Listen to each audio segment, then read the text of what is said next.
good. How's that? Like this? Yep. Happy? That's great. Okay, start. Amazing. All good, let's go. Alrighty, welcome back to Zero Context, episode 21, I think. 21? Yeah. It's 20-something. And we're here with Emil Juresic. Well, this is the most important one, so who gives... Yes, of No, course. you know what? It probably is, because Yep. back when we first had the idea for this about 3 years ago, I wrote down a list of people that I wanted to come on. Yes. And you truthfully were one of the people that I wanted to come on. But I wasn't the first, I was the 21st. I know. Right, fuck, we man. needed to build some credibility. Exactly. So- Street cred. Am I allowed to swear here or Yes, no swearing? certainly Fuck you no. are. Yeah. All right, No, good. you're all I good. thought I better ask in No. case I say F word by accident. No. No, Please. no, you're all good. Not a problem at all. Before because there's a few things that that we'd love to chat about, but something that happened recently, just over the weekend, that I really wanted to touch on is something that happened that you did, and you were approached by, was it the Starlight Foundation? Yeah, I got goosebumps. Yeah. I can see. Yeah. I'm talking about it. Yeah, I do a lot of work with Starlight Foundations. I raised $92,000, or we raised, should I say, $92,000 just before Christmas for sick children. Yeah. And they called me again on Thursday, and they said to me, there's a boy, he's 15 years old, he's got brain cancer, and he's got a couple of weeks left to live. And his last dying wish was for him to be driven in a supercar. Yeah. So they said it to me on Thursday, and they said, any chance you can do that on Saturday, 10:30? He just wants to be driven in one supercar. Of course, how can you say no, right? Yeah. And but instead of taking one car, I said to them, I'm going to make it really special for him. I'm going to block entire street and call my mates, and we literally rock up there with 10 supercars. And he was there with his siblings, his mom and dad, and his friends. So it was very emotional. It was good to bring joy to his life. But it was emotional because he's only 15. Until July last year, he was playing soccer. He was just like every other kid, And he got diagnosed with aggressive brain cancer, and now he's counting days, how much he's got to live. So it was really touchy. We took them for a drive, all of his friends and family members, and him as well. And he's trying to talk to me, but he can't understand much because he's just fading away. And he was holding my hand, which is really tough because he's holding my hand, and I know, 1, 2, 3 more weeks time, he's going to be gone. And imagine being 15 years old, knowing you are dying. Yeah. So it was really touchy, and I went to church yesterday, and I said prayer for him and his strong family. It's been an emotional weekend for sure. Yeah. Shows you how short life is. And I always say the bullet that's going to kill you has already been fired. So we don't know how long. Nobody exists on this planet that knows when they're going to die. Yeah. Unless, like this little boy who got diagnosed with cancer, he knows he's got not much left to live, unfortunately.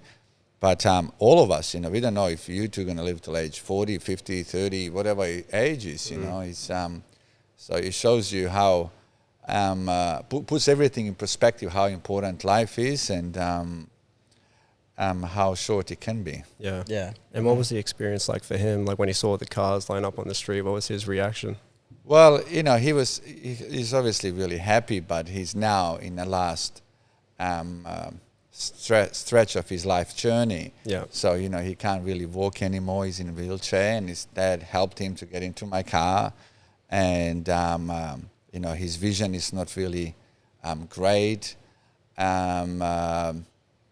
So his hearing is also fading away. So it's but he can feel it. Yeah. He can feel it. And I made sure I'm revving the cars up so he can actually feel it. That's great. and bring some joy to what's left out of his life.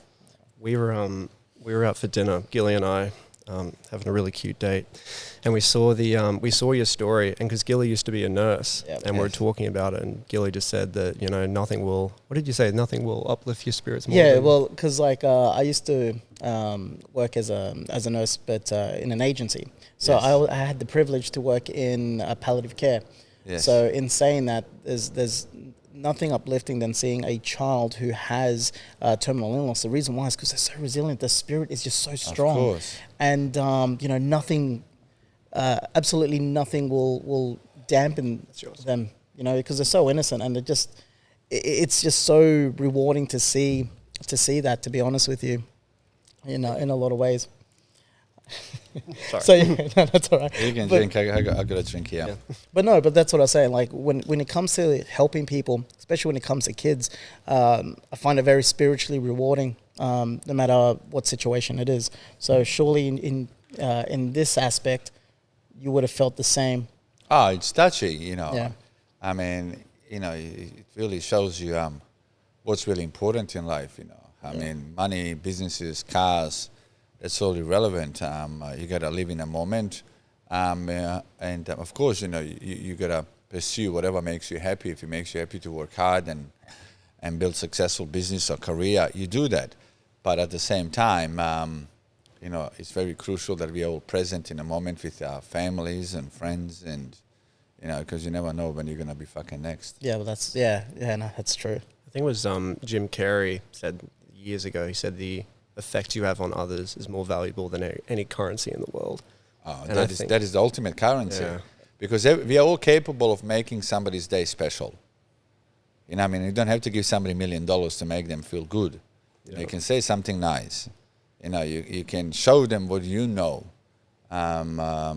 If people are not happy with their life, you can have a great conversation with them and show them that what they're stressing is not worth stressing. You know what I mean?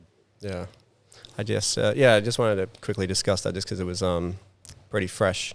The other thing I wanted to speak about was just because with this podcast we like to touch on things that maybe you haven't spoken about in the past, and I know you have spoken a lot about One Life Club, but I feel like that's one of the newest endeavors that you've gone on. And so what's the story with that? Obviously we were just chatting because I was at Simon's house the other day, but like in terms of like creating One Life Club, who approached who? Like what was the story in actually saying I want to do this?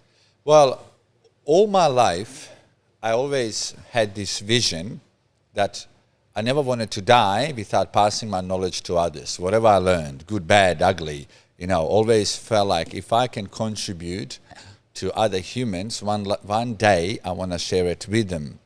And about 18 months ago, I felt that the timing is right for me to create a platform like One Life Club, a platform that can put all great minds and entrepreneurs together, where they can all learn from each other and be mentored by each other as well.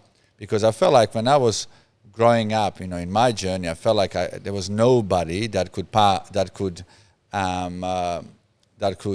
help me. I felt like I was always on my own, climbing the fucking mountain and trying to conquer this world. And I said one day I will create a platform that can be there for others.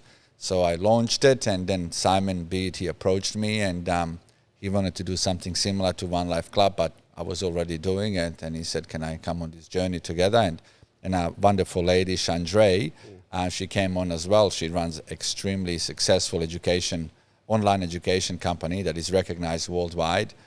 And they both came on board, and now One Life Club is a platform where entrepreneurs can be inspired by each other, they can network with each other, but most importantly, we have, with our members now, we have access to online community. You can almost see it like a LinkedIn, but just for our members. So every single day, all of our members are troubleshooting whatever problem anybody is facing. They put it up there, and everybody's contributing with their ideas and adding their 2 cents to it. Or whoever is having any win, everybody's celebrating together. Or if somebody wants to start any business, there are other members that have already done it, because we have members with $1 million turnover, $10 million turnover in their business, and $1 billion turnover. Yeah. So members that are all different scale. We have members that sold their companies. We have members that took their companies to stock markets. Whatever part of the journey you are, even if early stages, there's one of the members that has already done it. And then we also meet on a monthly basis, all of us together, and have a Zoom meeting. So we're discussing different topics, different issues that we're all facing, different learnings that we need to be aware of.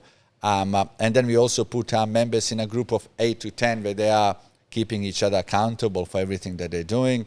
And then we have in-person events as well. We got one coming up on the Gold Coast over 3 days in April, and that's just going to be phenomenal, to have all of our members together who are, all giving it a bloody go. Yeah.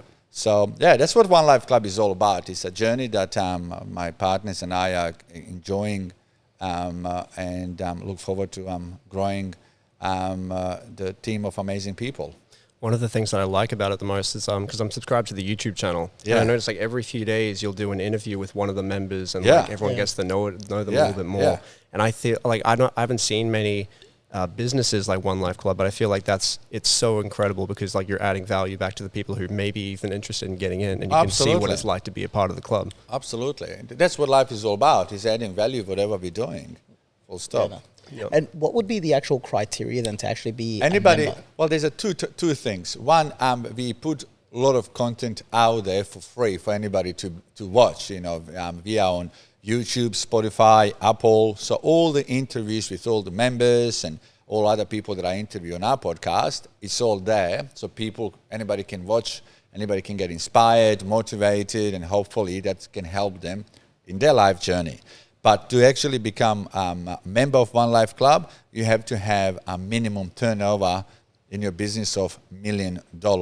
So basically, we want people that are committed to business. Yep. We want people that are actually doing it. Because last year, for example, when we have 1,000 people on our events, in-person events, out of 1,000 people, 950 will get inspired and motivated, and fucking 2 days later, they'll go back to the same place where they were before. They're not taking any actions. They're just there. They're dreamers more than anything. So we are encouraging people, just do fucking something. Don't waste your time going to an event if you're not going to take action the next day. Yep.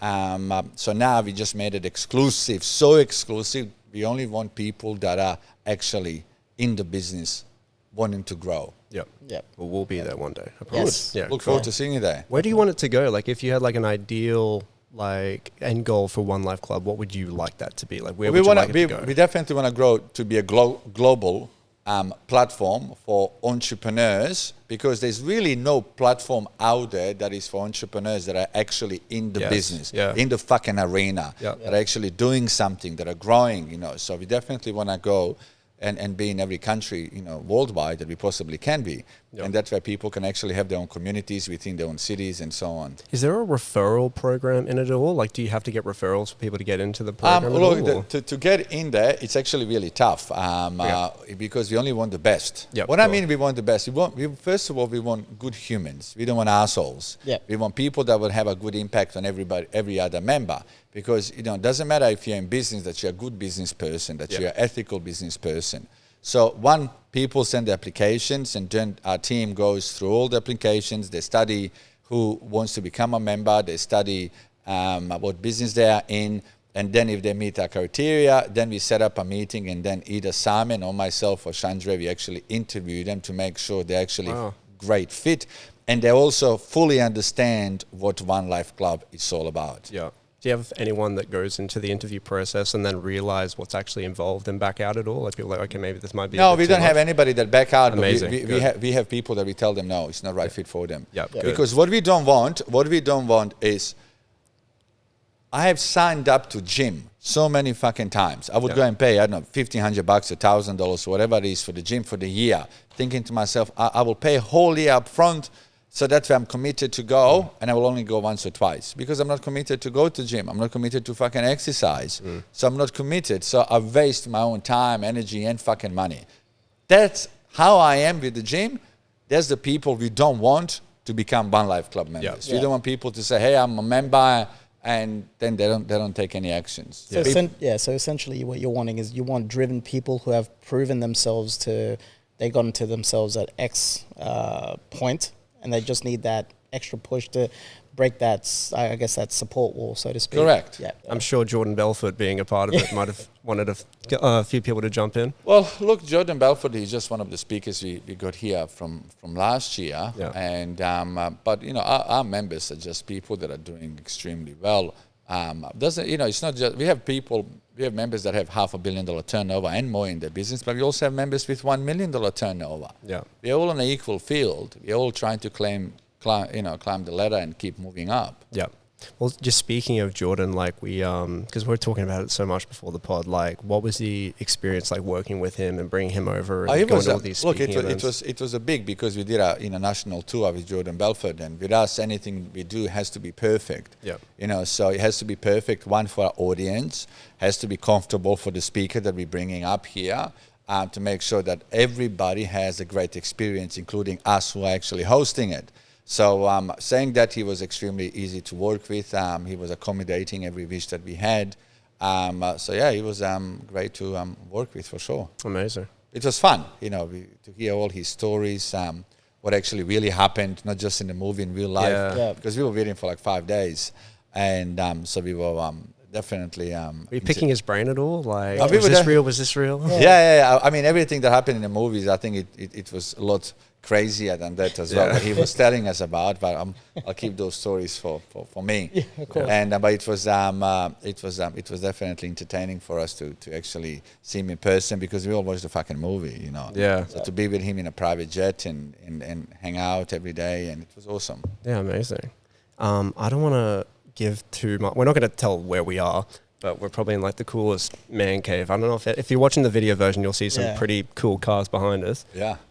In comparison, like in terms of like your collection, like how does this compare? Like, are these like the greatest cars you have, or do you have any? No, I got a few cars. I got a few cars, and some cars I leave them here, some at my home, some in my other office. But that orange thing behind you, Yeah, that's a beast. that is This is the one that you picked, the 15-year-old up on the weekend. Was this the car? Yeah. And I also took the purple one as well. Amazing. But this orange one is the last V12 naturally aspirated Lamborghini made. It's Lamborghini Aventador Ultimate. This specific one, there's only 250 of them being made in the world. This is and there's only one in Queensland that is convertible. Then there's another two on the Gold Coast. Simon owns one. He's his Coupe. Another friend of mine, Darren, he owns another one. He's his Coupe as well. And I think there's only about 11 or 12 of them maximum, or 10 of them in Australia. But this is the only one in Queensland. And it's special because I spec this car. Everything, every color, every stitch, every detail, you see, it's exactly how I designed it, and the car was made. So it's a very, very, very special car. And the car behind it, it's Lamborghini STO. It's a track car made for legal road. Yep. It's very light. The entire car is built out of carbon as well. So that's V10, and this is a V12. But this beast here is just a pretty thing to look at. It certainly is. It's insane. Do you have any McLarens at all? You should get a McLaren. I am about to buy a McLaren 765. Oh, amazing. I actually end up negotiated one, but deal didn't go through. The guy stuffed me around a little bit. But I will buy now. I want to buy a McLaren 765 Spider. Amazing. That's what I'm looking at. But I got Ferrari 812 Superfast, and I got now that four-wheel drive Ferrari coming up in the next couple of months as well. And then I got Lamborghini Rivolto coming. So I got a few toys. Yeah, because I told my parents that I was interviewing you, and they hadn't heard a whole lot about you. And they're like, he's a guy, he buys like a new sports car every like 2 weeks. It's like he's specking it out. Not exactly 2 weeks, but I do waste a lot of money on cars, I have to admit. But they are, I can't say that I don't enjoy them. Yeah. When you start from nothing, and I fucking really started from nothing. I came to Australia as a refugee, so you start with zero. And when you work over 20 odd years so hard, 25 years, to be able to reward yourself for your hard work, it is special.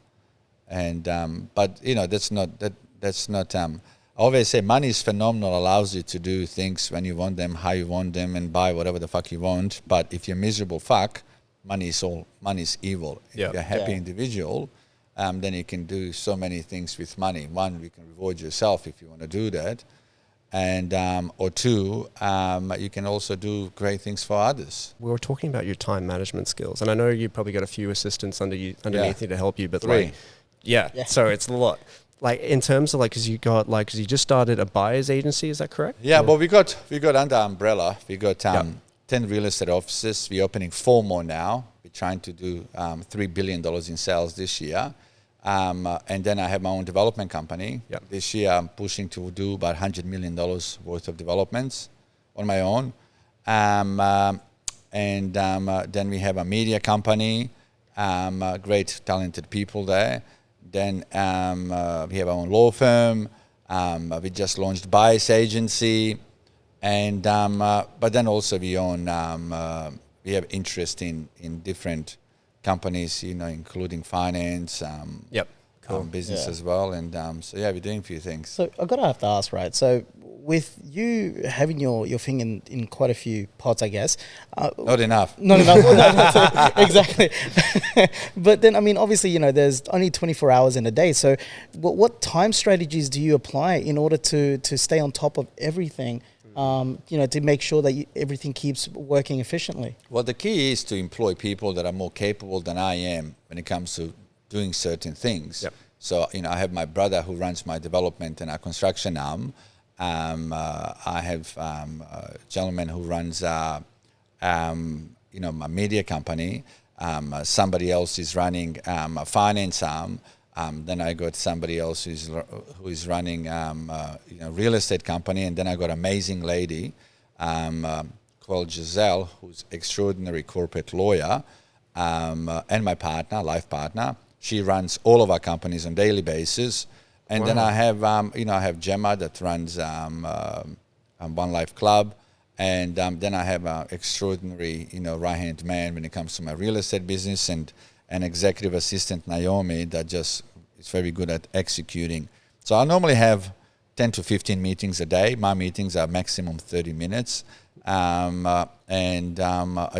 good at delegating and good at having people I can trust. So if you got this task in my head, you're responsible for it, and I'm not thinking about it.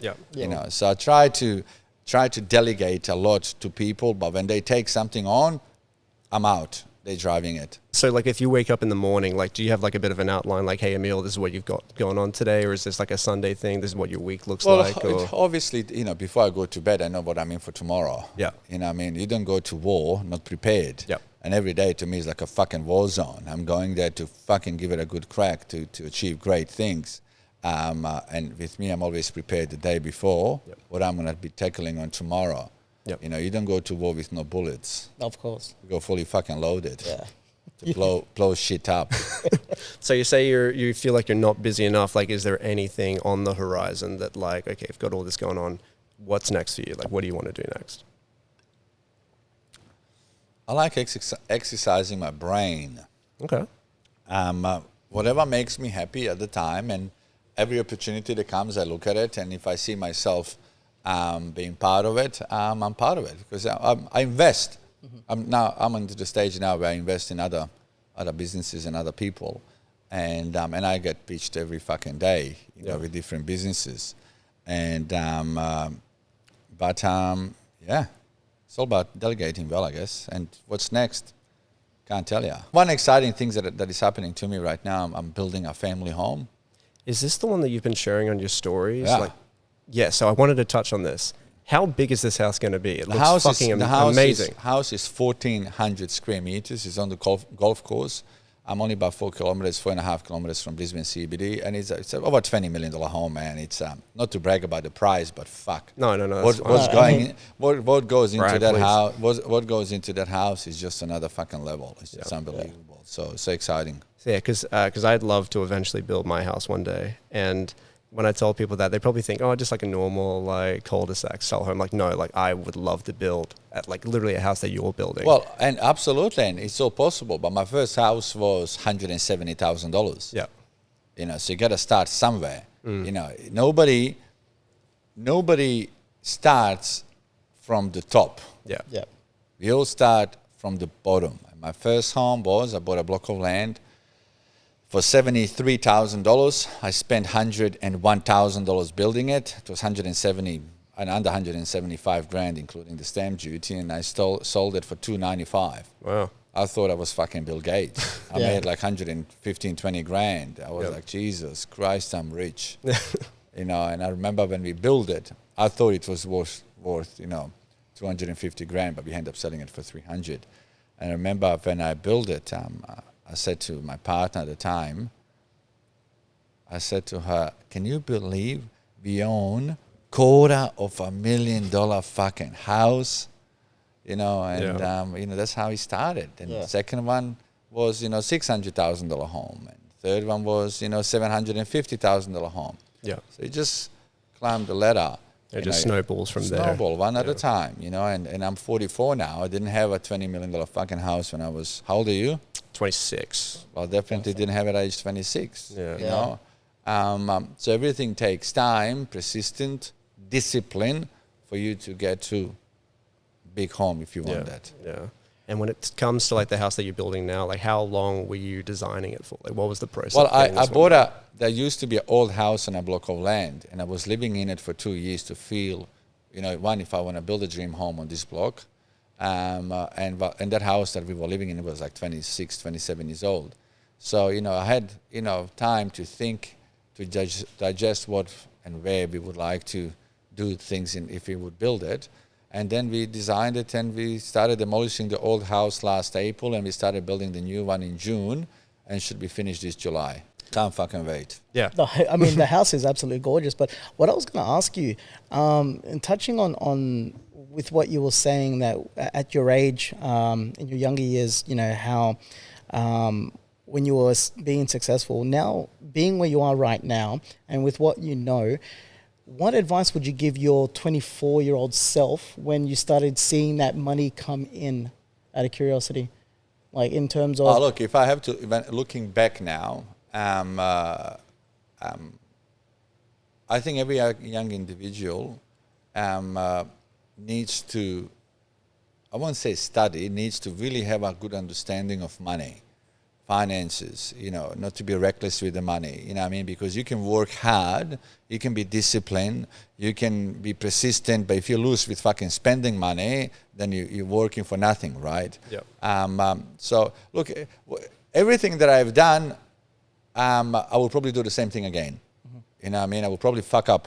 I will probably make every mistake because that's all part of the journey. I fuck up every single day today, not alone 25 years ago, you know what I mean, or 20 years ago.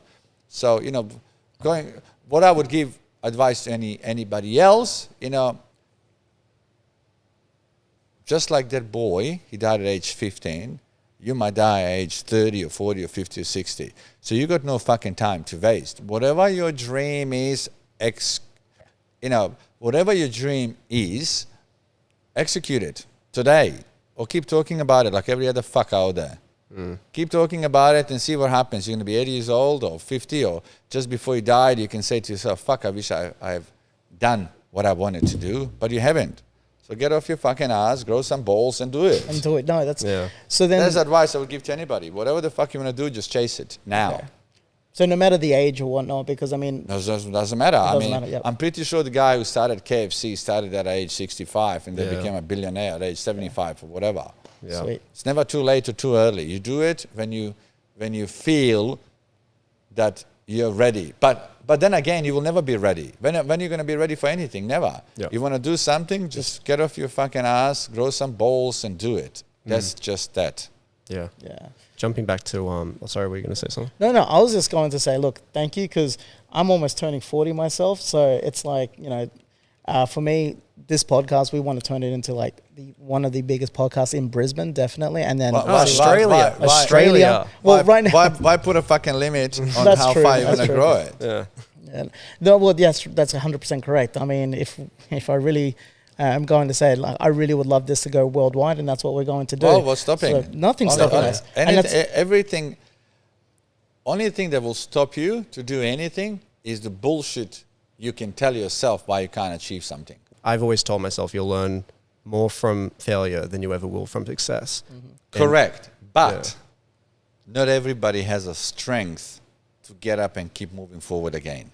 Yeah. Unfortunately, most people that get knocked down, they stay on the ground for the rest of their fucking life. Was there a moment where something happened with you and it was a failure, and that you actually became like you learned from it? Is there any? Of course. Is there like a core memory that you remember from? Oh no, it's just built within me. You know, any fuck up I have or any time I fail with anything, just get up and keep moving forward. I don't allow myself to question myself if I'm capable enough to get up and keep moving forward. You are. There's no great entrepreneur in this world that hasn't fucked up somewhere along the line. Yep. I mean, Absolutely. I guess it comes back to ownership, though, right? Because at the end of the Correct. day, you need to And accountability. accountability as of yourself, because you can't be blaming others for the fuck Everything ups. that happens to you is your fault. Yeah. Everything happens to me is my fault. You know, if you're in a business and somebody screws you, it's still your fault because you are not capable enough to stop them. Yep. So the owning it, you're definitely correct, buddy. You know, you got to look at yourself in the mirror and say, hey, I fucked up. It's my fault. You got to own it, learn from it, and let's fucking dance and keep moving forward. Yep. Yeah, that's it. I Absolutely. mean, it's one of the hardest things because it's very humbling, I guess, at the sense, because for myself, I came from an industry, after I left nursing, I went and did social media. I became a face of an industry, but I had to leave it because I knew I was getting fucked over. And I knew that if I kept staying there, I was just allowing myself to get consistently fucked over. Well, so then I had to leave. But if you drew the line, Yeah, I drew move the line. I forward. left, and then I guess the issue for me was that I started blaming others when I realized it was my fuck up And because only way you can move forward when you admit it's your fault. yeah, well that's it, because I allowed these people to fuck me over because they knew better and I didn't. But the beauty thing is that for me, I realized that business is business, and you can't have that emotional attachment to anything. It's just business. So that's what I learned from. But it took me a while, and I was just going to ask you, in your lowest of low moments, how quickly were you resilient enough to go, you know what, fuck it, you know, Same second. same second. There's no giving up. Today is the day that you never lived before. When this day is over, you have one day closer to your ultimate destination, which is death. So, do you have time to waste? Fuck no.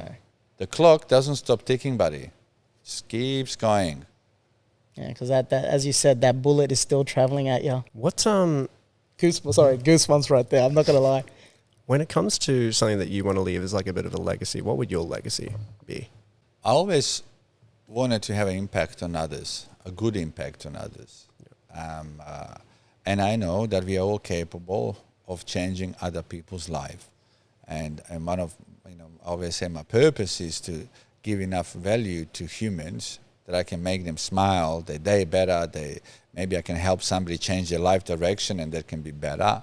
If I keep doing that, then my purpose is being executed fucking well. Yep. And two, money is not everything, but I wanted to make sure that I accomplish enough that all the loved ones around me will have an easier journey when I'm gone. Money is not everything, but you still want your family to go, not to be stressed about rent or mortgages or school fees or whatever it is. If I can make that life a little bit better for them, great. Yeah. But the main thing that I always say, I feel like I got a lot to offer to humankind, and I want to keep sharing my life journey with others, and hopefully they can help them get closer to them being happier tomorrow. Do you think you'll still be working like up until like 80, 85, 90, hopefully? Well, okay. So what do you call work and what do you call what's not work? What you're doing now, like on a daily basis, That's meetings, not everything. work. I'm having fun because I'm breathing, right? While I'm breathing, so you can do two things during the day. Few things. One, you can fuck around and do nothing, watch television all day long. Yeah. That to me is work. What I'm doing, I'm fucking having fun. I'm having fun. I'm working with amazing people. I'm doing business with great people. I'm achieving things. I'm building things, and that to me is not work. Yeah. I'm fucking having fun. Same way somebody's having fun gambling in casino. Same way somebody's having fun traveling the world. I'm having fun doing what I feel like doing because I'm doing what I want to fucking do every day. Yeah. Period. Yeah, so I guess if you turn what you love, if you turn something into a passion, it's not going to ever be work anyway. Work. Correct. So that's freaking awesome. I was going to ask as well though, in regards to with work and people's drive, would you say that work ethics these days are pretty low because we're living in a world where everything is instant gratification on, say, TikTok and things like that. But when it comes to discipline and to business and strive, what would you say to someone who's trying to figure out how they can build that discipline and that work ethic to be successful? Well, very, very simple.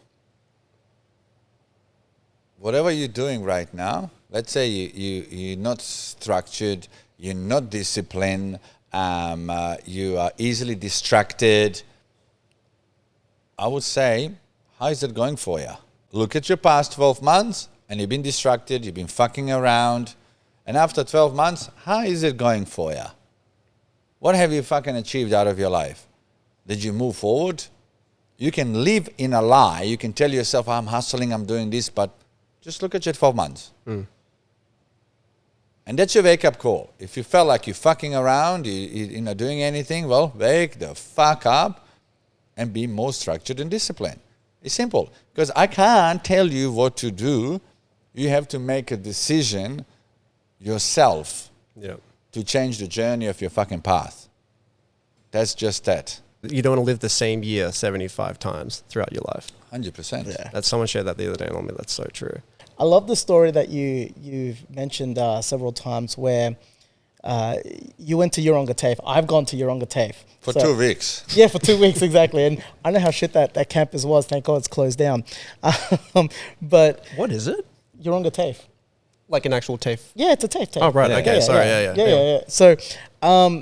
So what I was going to ask is how, was it instantaneous that you realized, the lecturer that was teaching you business management? Yes. How quickly did you realize, holy shit, what am I doing here? Because, this guy clearly knows nothing in regards to, what he's trying to teach me because he hasn't had that life experience. Well, what I have, it took me probably about fucking few days to figure out, okay, there's a guy teaching me how to run a business and he's teaching me a business, but he's working for the TAFE for 50, 60 grand a year. No disrespect to what he's doing, full stop. But he hasn't experienced business, what it is to pay wages, rent, chase money, pay electricity, and if there's any money left for him or her, then they're breathing. So with me, I wanted to, I can't teach you, I can't tell you how good this drink is unless I try it myself. Otherwise, I'm just talking from I heard. Yeah. I can tell you this is good or bad because I'm fucking drinking it. So same way with my teacher, he was teaching my business, but he was never in it. Definitely going to say, look, thank you so much for your time. No, seriously, it really, even though I've seen obviously your videos on YouTube and that, really seeing you in person and just hearing face to face the passion that you really come out in terms of just the passion of life, not apart from it, but just life and living. It is really inspiring because there are a lot of people out there that, like you said, are just dreamers.